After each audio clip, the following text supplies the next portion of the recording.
साथ भिड़े ना कभी का अगर पावर स्टार तक जाए ना हमारे साथ। खुलेआम चुनौती खेसारी जी। हाँ और क्या यार, चूतियां हैं बहुत बड़े वाले।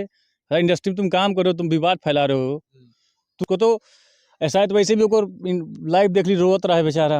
हाँ। खेसारी भाई के भइल बाटे पागल के दासा, पंकज सिंह के दिदिया के बा नावल जाई तमाशा।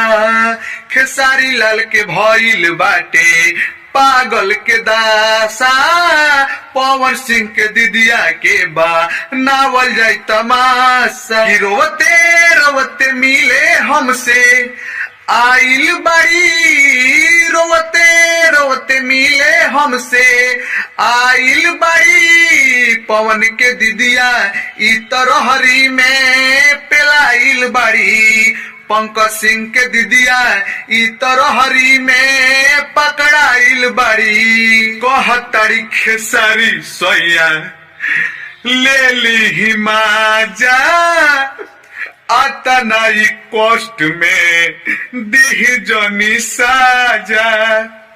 कहतरी खेसारी सैया ले ली माजा, आता नाई कष्ट में दिह मत साजा।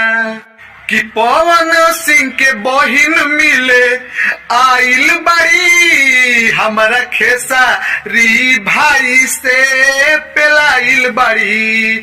हमारा खेसारी भाई से रेलाइल बाड़ी। पंकज सिंह के बहिन मिले आइल बाड़ी, पंकज सिंह के बहिन मिले आइल बाड़ी। हमारा खेसारी भैया से रेलाइल बाड़ी।